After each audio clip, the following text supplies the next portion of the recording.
Hi, it's Louise from Spiral Bright Insight, and I want to talk about the new moon in Aquarius that we have on Friday this week, the 9th of February.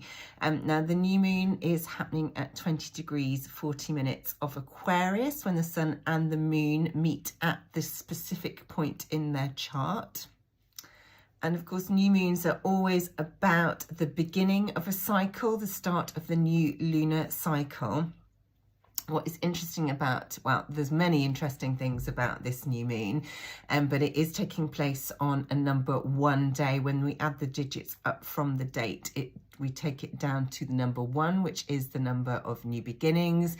It's the first number in the sequence of 1 to 9, and it is very much about a reset and the birthing of something new. Now, what I want to do with this new moon video is just to talk about, I'll talk about the energies in a more general way, and then I want to pull out some of the nuances of the energy and this moon and what is likely to be coming through for us.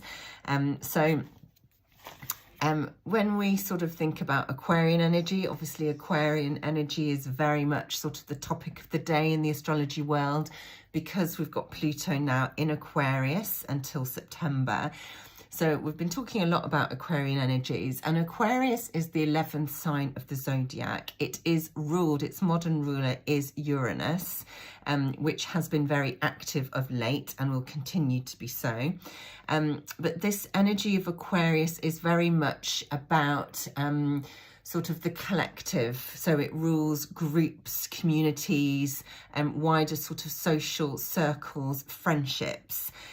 Aquarius is the water bearer. Now, many people often think that Aquarius is a water sign because of the symbology or symbolism of this sign. But the water bearer is actually here to collect the water, to transmute it, to clear it, to remove sort of lower vibrations and toxins and anything that is stuck, bring it and return it to its neutral state, and then sort of provide it again, so give it out. So this is very much a sign of clearing and cleansing energies, and a time when we are being encouraged to return to a state of neutrality. Aquarius is air though, so this is very much about information, its speed, and of course energy is also very linked to frequency and vibration. So you know, there's a lot going on. Now, Aquarius is the eccentric in the zodiac. It's the maverick. It wants to rebel against things that it doesn't sort of feel are right or for the greater good. It's very unconventional, sort of left field, outside of the box or out of the box thinking and approach. And we associate with Aquarius with technology and with science, but really that is because it is such a forward-thinking, futuristic energy that comes through. And there's also the real sort of strong humanitarian approach with Aquarius, because it is about the collective energy. You know, it wants to find a solution that will benefit everybody, not just the fair few. And what's also interesting is Aquarius is very much linked to galactics and galactic energy. So again, you know, this is a time when potentially we're going to have more galactic activations, and I will talk about the Galactic Chart as well as part of this video. So we have a square to Uranus in the chart, which is the moon's ruler. So Uranus is very strong at this time. It has only recently turned direct after having been retrograde for a number of months. So the fact that Uranus is ruling this lunation is really significant. And of course, Uranus is about disruption. It's about chaos. It's about breaking things apart where they need to, where things have perhaps become stagnant. But it's also about sort of pushing us in ways where we are going to be encouraged to grow. And when Uranus is active, it can often trigger a great awakening. So where things have become stuck, where things have become stagnant, I'm getting the word petrified, where, you know, things become completely solidified. and it's very difficult for energy to sort of create flow. Where that has happened, Uranus will come in and break it apart. Now, Uranus is not always gentle. It can have a bad reputation, because if you are sitting very comfortably in your comfort zone, you know, and it's no longer sort of promoting and encouraging your growth, then Uranus is the planet and the energy that is going to shift you out of that. And it is, like I said, it's not always a gentle energy, and also it's very sudden, but it is for our greatest good. So where we've become stuck in certain ways of doing, certain ways of being, certain ways of believing, perceiving, thinking, and where energy has become stuck, Uranus is here to really break through that. And because Uranus is working through the sign of Taurus, which is fixed earth, yes, we're going to see lots of sort of physical effects of Uranus at work in Taurus, but we are also going to see lots of mental effects as well. And I really do feel that that is all about awakening. So the fact that this new moon is taking place at 20 degrees means that we are now in the third decan of Aquarius, and the third decan is linked to our more spiritual selves. So again, you know, it is about taking us into the future, considering new ideas, new ways, things that maybe go against the grain, go against convention and go against expectation, but that are actually going to shift us into where we need to be. It is about bringing us back into a more neutral state, a more balanced state, because that is where we're supposed to be. We're not supposed to be in fight or flight all the time. But, you know, this is a really strong, powerful moon. So before I go and talk about the galactic alignments, there's a really interesting asteroid, which is Atlantis. It's called Atlantis.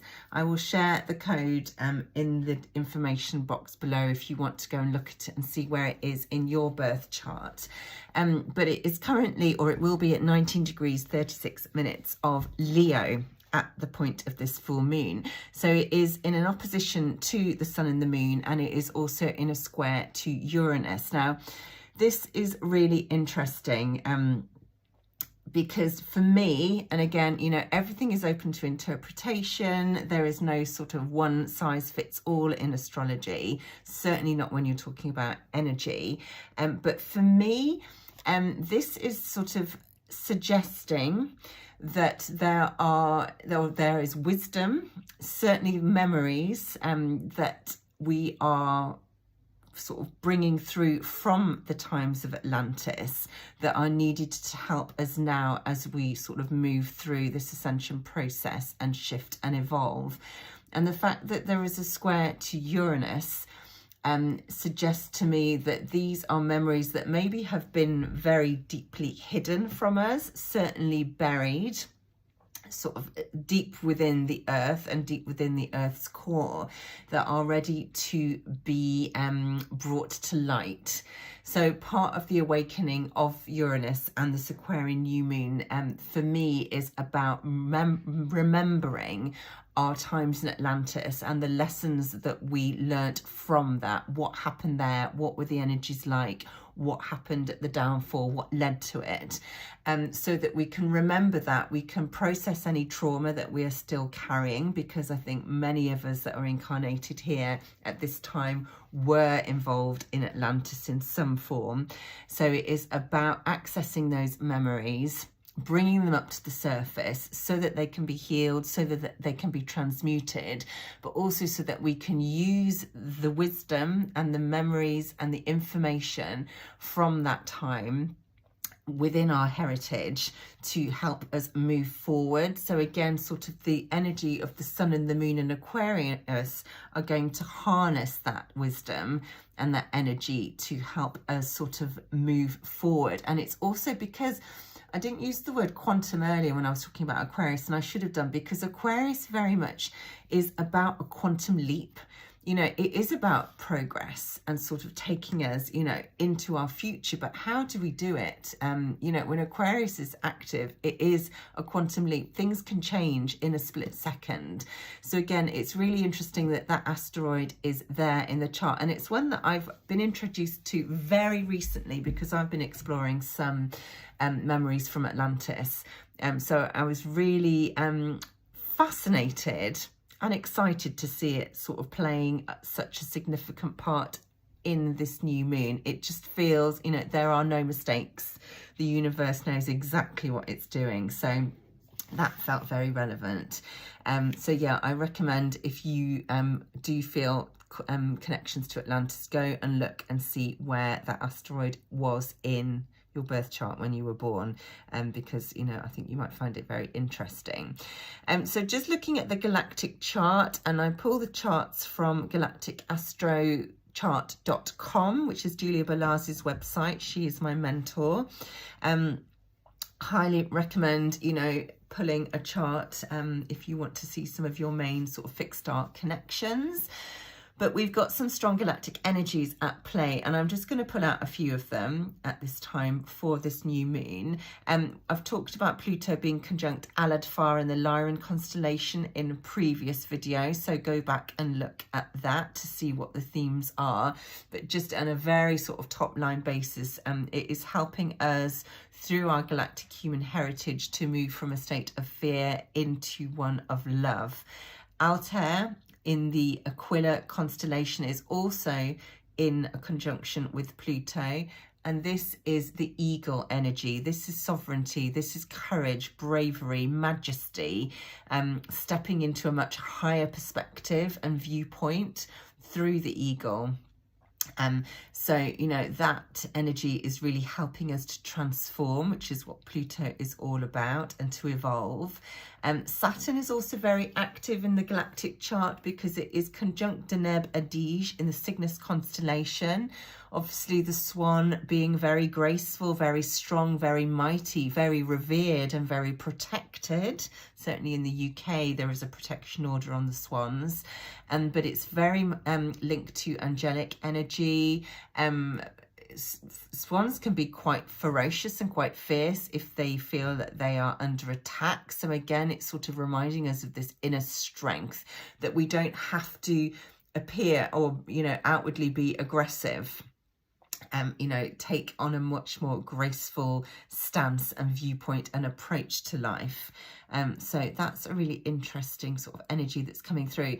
And then we have Saturn in an opposition to a star in the Draco constellation, which is activating dragon energy. Now, I'm going to talk about dragon energy in a minute, so I'll come back to that. Jupiter is conjunct Cassiopeia constellation, so that is about sort of expanding our connection to the angelic frequency, to the divine feminine, to a real sort of queenly energy. And there's also an alignment with Tarwin in the Andromedan constellation. Now, Andromeda is very otherworldly from where we're standing.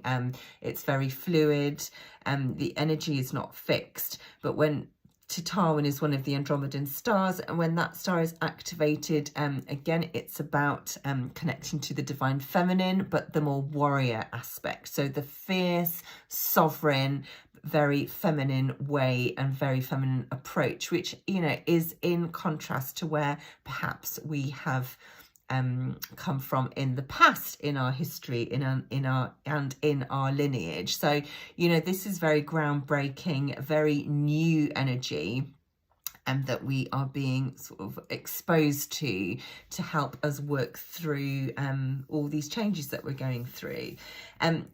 The star Nihal in the Lepus constellation, which is the Hare, which lies to below the Orion constellation. This star is in a trine to the sun and the moon, and Nihal is very strongly associated with the blue ray frequency.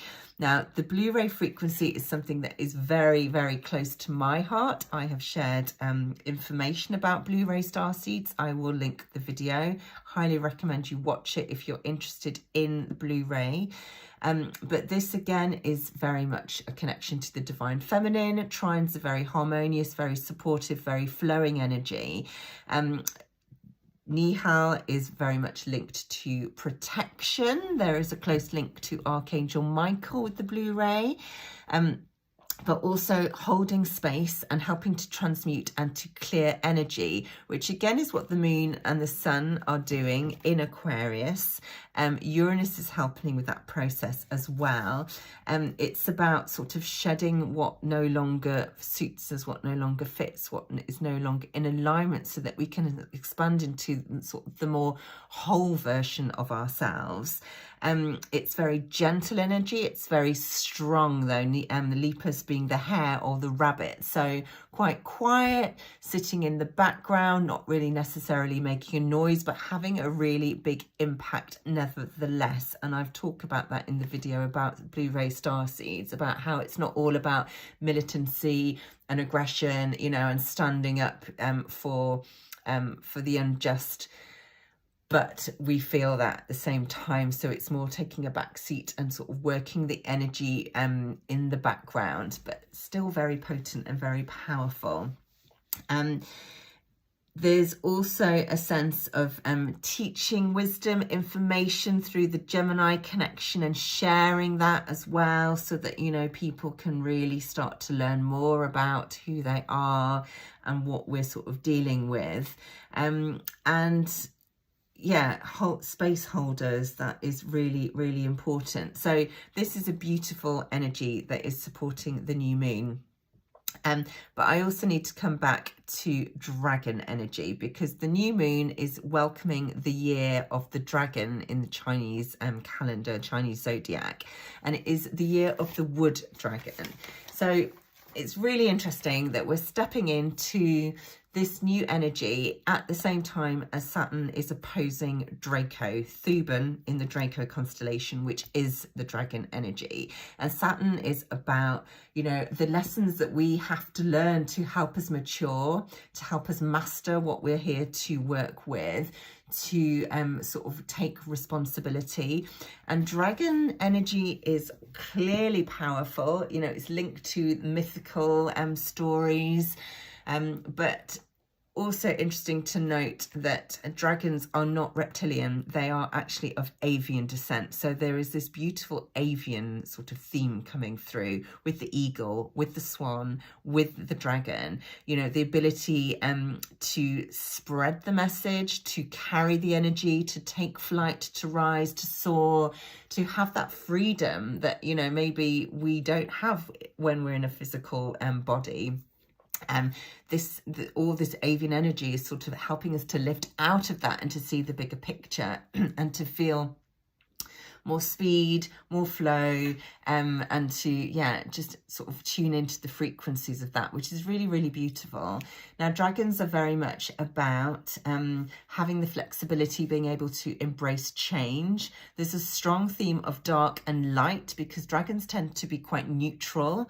So, you know, this is not about taking sides. And again, just going back to the Aquarian, the water bearer, you know, neutralizing the energy. You know, we do not have to take sides. You know, we can stand at a point, at a center point in a neutral state. And that is where, you know, the polarity starts to dissolve, the division and the separation starts to dissolve, and we can come into more balance and more harmony. And as we do that, you know, our outer world starts to change to reflect our inner state of mind and state of being. So dragon energy is also about transmuting energy. You know, the fire clears and transmutes lower vibrations. It is about deep ancient wisdom and intelligence that the dragons are able to bring with them to help us shift and to help us grow, to help us release old patterns. There's also a real sort of sense of the dragon is here to help us find our inner voice and our authentic self, and to believe in ourselves. And again, we've got this beautiful conjunction between the North Node and Chiron coming up 9-10 days after this new moon. I will talk about that in a separate video, but again, this dragon energy is really going to support that in a really beautiful, sensitive, heart-centered way. Dragons are ruthless, but they're determined and they want what's best for us. And it is very much about sort of integrating that dark, that light, the shadow, the light, you know, bringing up what has been hidden. The shadow that rises to the surface has to be integrated. It can't be rejected anymore. And the dragon energy is here to help us and to support us in that process. With the wood element of this Chinese New Year, with the wood dragon, it is very much about roots, finding our roots, grounding into ourselves, connecting to the body, connecting to nature, caring for our bodies, caring for nature, caring for the earth. But again, you know, all that wisdom that is locked in within nature, within the earth. And again, you know, with Uranus and Taurus, in that stepping into that third decan, which is the more spiritual, because Uranus will be reaching 20 degrees of Taurus very soon. It is about unlocking the wisdom that is held within that fixed earth, all these secrets, all that information, all that that consciousness that is held within the fixed earth is about to be revealed. That is kind of what is coming through. And I think the new moon is the start of that process. It has been happening for me already over the last week. But, you know, I'm sure I'm not the only person to be sort of connecting with stuff that's maybe been locked away. But again, you know, this is very much a time for that process to start. And because it's air energy, once it starts, it's going to be hard to stop. So, yeah, it is just all about our growth, really. It is a very exciting time. It is a very powerful new moon. There's going to be a lot of energy, a lot of movement, a lot of surprises with Uranus being so active. So, you know, just having that understanding that this is what's happening and that it's needed often helps. So I really hope that by sharing these sort of videos that it does help you to see the bigger picture. But yeah, I'd say try not to resist. If there's change coming up, try not to resist it, because, you know, there is quite a lot of fixed energy with the sun, the moon, Uranus. Even the asteroid Atlantis is in a fixed sign of Leo. So there is a lot of fixed energy, but the air is coming through to break through that. And when change happens, because it's fixed energy, it is for the long term. You know, it's not something that's going to happen and then we'll go back to where we were. You know, this is long term, deep, permanent change that we are experiencing. So, exciting times. Thank you for watching. If you want to follow me, I'm on Instagram. I'm obviously on this platform, YouTube. I'm on Facebook, Spiral Bright Insight. I also have a newsletter, so I send out a monthly newsletter. So sign up for my mailing list on my website, which is spiralbright.uk. Please feel free to comment, share. It's really good to find, you know, to hear other voices, other just what people are kind of experiencing, and to know that we're not alone, because we are so not alone in this. So you know, I'm so grateful to the internet for being able to connect us all in this way. And again, that's very Aquarian, so it's kind of very fitting that you know, we're going through this process together. But yeah, that's all for now. I will be back with more. There's lots more to share. So for now, have an amazing the rest of your day.